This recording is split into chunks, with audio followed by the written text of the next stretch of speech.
Gyergyószent Miklóson a Szent Anna bentlakás, amelyik most ősszel indult, szeptember 11-én fogadtuk a gyerekeket.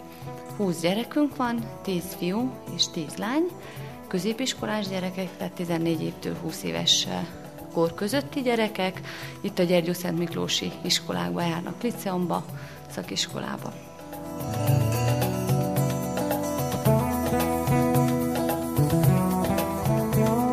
A jövőre vonatkozóan, ugye most az épületnek az első része van csak készen, tehát most ezért tudtunk csak 20 gyereket befogadni, amúgy több gyerek szeretne, tehát még van úgymond a várólistánkon gyerek.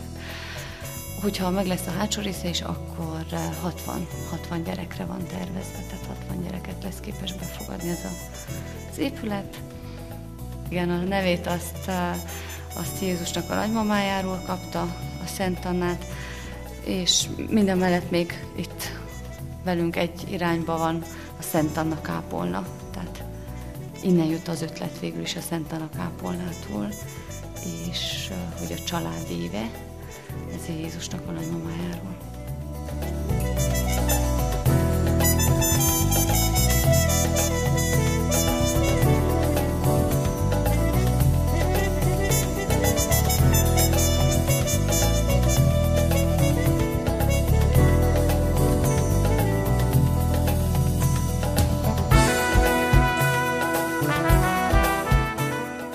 A gyerekek azok ilyen székely gyerekek, mind 120 kilométeres körzetből vannak a gyerekeink, és a befogadásuk az úgy történik, hogy általában megkeres, vagy volt olyan, hogy osztályfőnök keres meg, plébános keres meg, szomszéd keres meg, hogy ő úgy látja, hogy van olyan gyerekünk, amelyik teljesen árva, tehát nem élnek a szülők, pedig anyagilag is hátrányos helyzetűek, nagyon-nagyon szegények, és a családban is nagy a diszharmónia.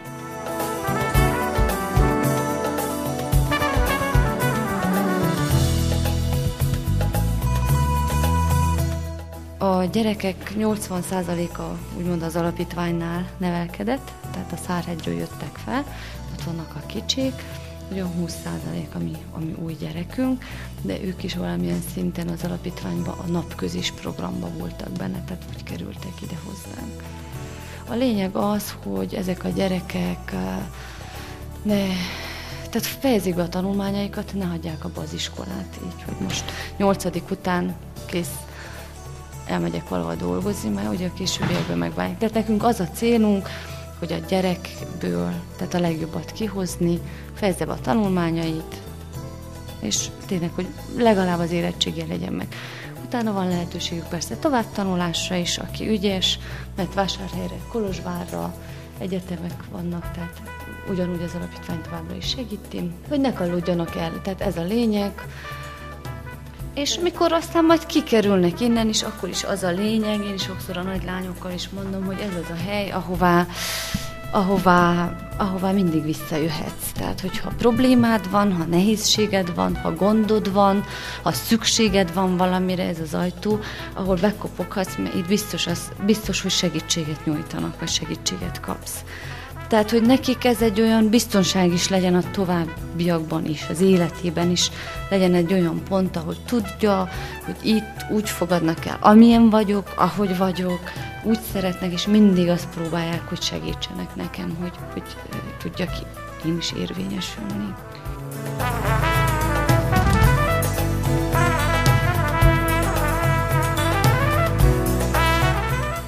László Andrea Olső vagyok, Gyergyószent Miklósi bentlakás vezetője.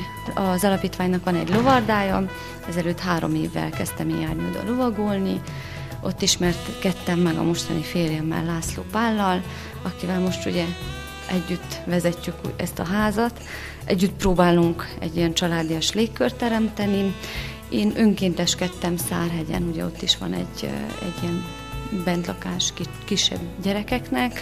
Én önkénteskedtem, karácsony előtt kézi munkáltunk, a gyerekekkel énekeltünk, tanulásba besegítettem nekik, amit tényleg tudtam, mert hogy az eredeti szakmán pedagógus vagyok, óvónő vagyok. Az idén tavasszal, májusban szó volt arról, hogy ugye indul ez a ház, Csaba testvér meglátogatott egyszer minket Szárhegyen, beszélgettünk a Gyergyószent Miklósi házról, és Pali mondta, hogy hát mi szívesen elvállalnánk. És Csaba testvér azt mondta, hogy hát ő nagyon örülne, és akkor, hogy ezt így ránk bízná, tehát végül is annyira nem voltunk itt mi az építkezésbe, tehát ebben, hogy alakult, vagy hogy vásárolódott ez az épület.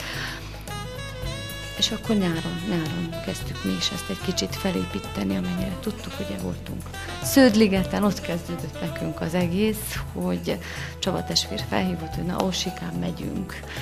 És akkor elmentünk Sződligetre misízni, ugye ott ismerkedtünk meg emberekkel. Na, egy kicsit az elején nem azt mondom, hogy féltem, de azért úgy volt bennem egy kicsi, hogy na, és ez, amikor úgy elmentünk Sződligetre, hazajöttünk erről az útról, akkor éreztem, hogy na, hát itt ezt lehet csinálni, tehát itt nincs semmi probléma.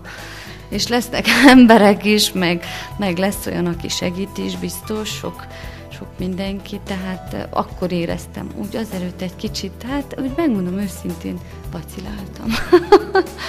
Egy kicsit féltem attól is egy kicsit, hogy úgy nagyok. Mert a kisebb gyereket jobban el lehet varázsolni. Tehát neki még megy a mese, megy a játék, én tényleg azt tapasztalom nap, mint nap, hogy velük olyan jó, tehát úgy lehet. Nagyokkal is lehet, csak másféleképpen megy a varázslat. Az én szüleim által igen lettek nagyszülők is nekik. Igen, édesanyám nagyon sokat segít, apukám is nagyon sokat. Édesanyám napi renden segít. Apukám, amikor csak kérjük, hogy na most azt, ő nagyon gyakorlatilag mert tényleg sok mindenben. Nekem ez nagy segítség volt édesanyám részéről, hogy ő felnevelt már 2 lányt, és hogyha valami olyasmiben nem tudom, vagy nem vagyok biztos, akkor tőle kérdem. Palitól pedig az volt, amit Pali hozott, hogy ő déván nevelkedett, tehát 9 évet déván volt, ő meg úgy mint diák is más szemszögből, tehát látta bentről is, mint diák is ezt az egészet, és akkor ő így együtt szoktuk, tehát együtt megbeszéljük, mindig leülünk, hogy na ez most így vagy úgy, te hogy látod, én hogy látom, te diákként hogy láttad ezt, és akkor így próbáljuk.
A támogatóknak tényleg mindenképp nagyon-nagyon szépen köszönöm mindenkinek, tehát aki anyagilag, aki lélekben, aki egy jó szóval, tehát bármiképpen tényleg az alapítványra, a házunkra gondolt.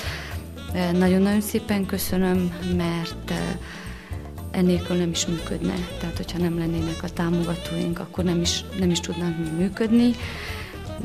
Mi megpróbáljuk lelkiismeretes munkával, de ez így együtt tud csak egy egész lenni. Tehát együtt tud az egész működni, és mindenkinek áldott békés ünnepeket kívánunk, és szeretettel várunk mindenkit hozzánk.